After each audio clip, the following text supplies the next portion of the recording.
Um, it grieves my heart to disagree. I think I'd rather call for the previous question, a motion to table. It has the same effect, and you can bring it up anytime, but we did not say that we did not follow the Supreme Court There might be decision. some people who want to interpolate, Mr. President, but may I offer that solution? We are allowed to amend, to propose an amendment to any motion if the movant agrees. I am amenable to an amendment, Mr. President, like moving it to send it to the archives. Like we will have the same result, if that is the case. And I will be pleasing Senator Sotto if I do that. What is the pleasure of the Honorable Sotto, the distinguished Minority Floor Leader? Thank you, Mr. President. It grieves my heart to disagree. I think I'd rather call for the previous question, a motion to table. It has the same effect, and you can bring it up anytime, but we did not say that we did not follow the Supreme Court decision. It will not say that we archived as the interpretation of the Supreme Court is kung ano yung word ng archive. Iba yung archive nila eh. Hindi pa nga adjourn, archive na sa kanila eh. Hindi ba? Hindi pa tapos yung session eh. Hindi naman ganun ang archive sa atin. Sa kanila ganun. Iba yung rules ng Congress eh. Iba yung kaysa sa rules nila eh. So, hopefully, baka pwedeng we can find a middle ground between the proposal of Senator Alan Cayetano and my motion to table, which has a higher precedence than the motion to dismiss.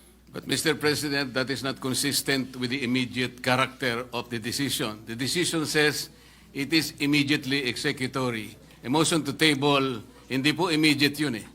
Tsaka sabi nga ni Senator Cayetano, somehow there should be some action.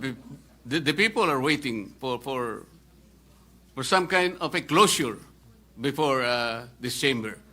Because that particular decision is directed to no one but to the Senate, Mr. President. Sir President. Before the chair recognizes any member, the parliamentary status is that a motion was made by the Honorable Marcoleta, which he is willing to amend, and a higher order of precedence motion was made by the Honorable Minority Floor Leader.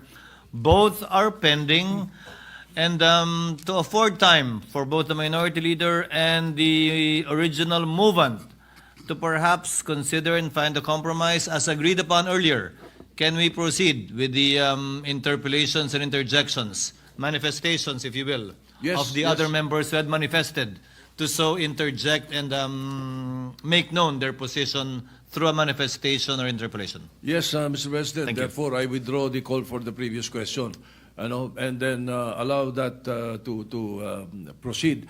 But then again, just a point of information for for our colleagues. The Supreme Court has just received a motion for a TRO for the Senate not to take up this particular case. It was filed yesterday by the former Associate Senior Justice Tony Carpio,